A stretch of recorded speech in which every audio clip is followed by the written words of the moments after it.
अभी दोस्तों सर्दी का मौसम आ गया है जिस वजह से हमारे जो गर्मी वाले पौधे हैं काफ़ी बार हमें ये लगता है कि अभी इनके फूल देने का टाइम नहीं है तो हम इसको ऐसे ही छोड़ देते हैं।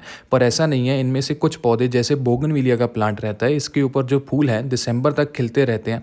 पर 2-4 चीज़ें आपको करनी ज़रूरी हैं जिसके साथ जो हमारा पौधा रहता है उस पे जो फ्लावरिंग है वो बरकरार रहती है, वो होती रहती है। इस वजह से आज की वीडियो में मैं आपको दिखाऊँगा कुछ चीज़ें हैं जो बहुत ही आसानी से आप कर सकते हो। कोई ऐसी चीज़ नहीं है जो आपको करने में दिक्कत रहेगी, जो जिसके साथ आपके पौधे पे फूल आएँगे। सबसे पहले दोस्तों जैसे आप देख सकते हो अभी बारिश का मौसम जाके हटा है जिस वजह से प्लांट की ग्रोथ है बहुत तेज़ होती है, पर उसके साथ इस पे फूल एक भी नहीं आता है।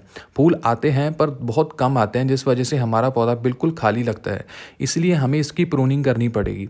जैसे हम दोस्तों फरवरी में हर एक पौधे की कटाई-छटाई करते हैं, वो होती है कि हम थोड़ी-सी हार्ड प्रूनिंग करते हैं। इस वक़्त हमें क्या करना है, सिर्फ़ ऊपर वाली जो टिप है, थोड़ी बहुत जो ब्रांच है, बहुत ज़्यादा ग्रो हो रखी है, ओवरग्रोन प्लांट है, उसको सही करना है।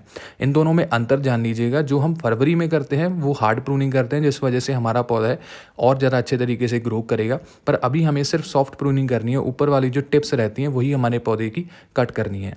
उसके साथ दोस्तों एक पौधा शेप में आ जाता है। एक इसका कारण करने का ये भी कारण है, जैसे मेरे पास बहुत सारे पौधे हैं और टेरेस पे हम इतनी ज़्यादा जगह नहीं है कि अलग-अलग करके रखें, तो काफ़ी बार ये ब्रांचेज़ हैं, एक दूसरे के बीच में बहुत उलझ जाती हैं, जिस वजह से जो हमारे पौधे हैं सही से ग्रो नहीं कर पाते हैं।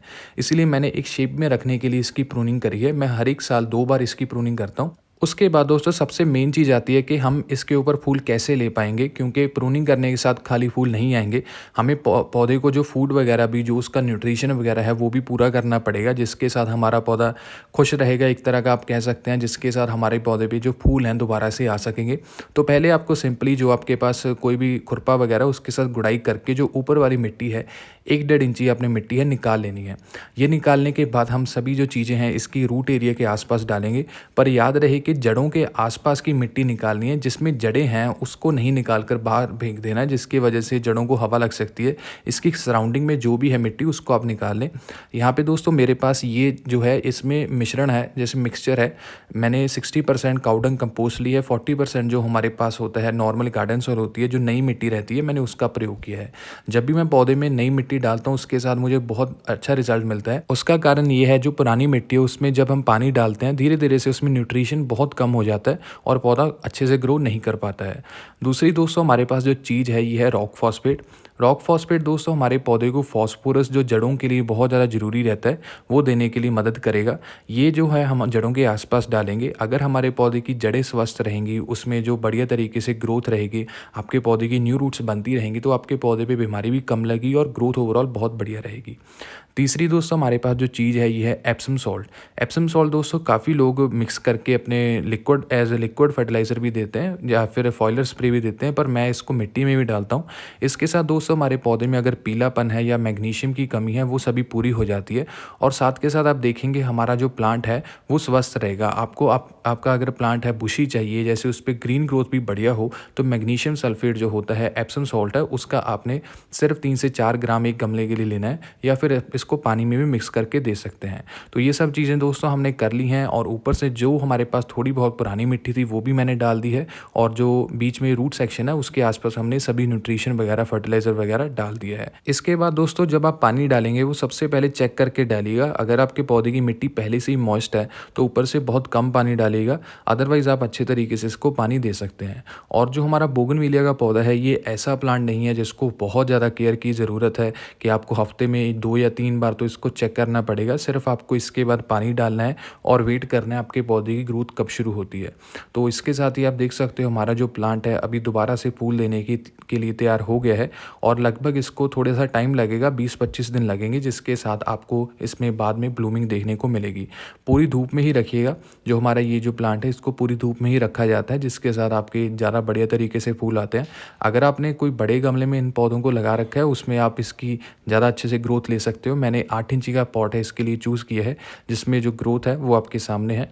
बाकी दोस्तों जो बोगनविलिया का प्लांट है इसको कटिंग के द्वारा भी ग्रो कर सकते हैं। मैं काफ़ी बार ये करता हूँ, जो हमारे पास प्रूनिंग करी हुई ब्रांचेज़ रहती रहती हैं उसको मैं कटिंग्स के लिए इस्तेमाल कर लेता हूँ और बहुत जल्दी से ये रूट भी हो जाते हैं। अभी फ़िलहाल मौसम थोड़ा-सा ठंडा है, थोड़ा-सा टाइम ज़्यादा ले सकते हैं, पर इसकी कटिंग्स हैं वो भी आप ग्रो कर सकते हैं।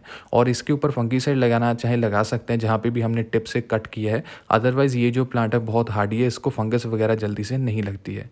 यहाँ पे दोस्तों देख सकते हो जितने मुझसे हो सके हैं जो ब्रांचेज़ हार्डी ब्रांचेज़ हैं, जिसकी जैसे वुडन ग्रोथ है उसको मैंने चूज़ कर लिया। हम इनको लगा देंगे और धीरे-धीरे से इनकी जो ग्रोथ है शुरू हो जाएगी। कम से कम इसमें 2 ब्रांचेज़ तो रूट कर ही जाएँगी। हमने सभी जो ब्रांचेज़ हैं निकाल लिया, हम इनको भी लगा देंगे। इस पौधे में दोस्तों ग्राफ्टिंग के तरीके से हम बहुत सारे न्यू कलर्स भी एक ही पौधे पे भी ले सकते हैं, पर जैसे मैंने अभी कभी किया नहीं है, पर आपको मैं बता रहा हूँ मल्टी ग्राफ्टिंग भी हमारे जो बोगनविलिया के पौधे पे हो जाती है। और नर्सरी से अगर लेने की बात है, इस पौधे को अभी लिया जा सकता है। तो ये पौधा बहुत हार्डी प्लांट है, जैसे मैंने आपको बताया है। नर्सरी से अगर आप ले भी लेंगे तो जनवरी फरवरी में ये अच्छे तरीके से चल जाएगा, पर ग्रोथ है इसकी एक्चुअल जाके आपको फरवरी में मिलेगी। मेरे पास इसके लगभग 4 से 5 कलर हैं और ये बहुत अलग अलग वैरायटीज़ में, कुछ वैरायटीज़ द्वार्फ भी रहती हैं, कुछ वैरायटीज़ जो होती हैं जो नॉर्मल जैसे ग्रोथ होती है हर एक पौधे की वैसे भी बढ़ती हैं। अगर फिर भी दोस्तों आपके पौधे में कोई इंसेक्ट वगैरह लग रहा है, जैसे मिलीबग वगैरह होता है, वैसे मेरे पौधे में कभी ऐसा कुछ हुआ नहीं है, तो आप नीम ऑयल का जो प्रयोग है कर सकते हैं 15 दिनों में एक बार। जैसे आप दूसरे पौधों में करते हैं साथ के साथ इनके ऊपर स्प्रे कर दीजिए, चाहे अगर आपके पौधे पे है भी या नहीं भी है। इसके साथ एक तरह का हमें प्रिवेंशन हो जाएगा कि हमारे पौधे पे कोई भी ऐसा कीड़ा पतंगा नहीं लगेगा और बाकी जो आपका प्लांट है अच्छे तरीके से चलता रहेगा। सिर्फ ये ज़रूरी बात इसमें ध्यान रखने वाली है कि इसको पूरी धूप चाहिए और साथ के साथ जो पानी है इसको टाइम पे मिलना चाहिए, जिसके साथ आपका पौधा बहुत अच्छे तरीके से बढ़ेगा। So thank you for watching. अगर आपको ये वीडियो पसंद आई, चैनल को सब्सक्राइब कीजिएगा, वीडियो को भी शेयर एंड लाइक कीजिएगा।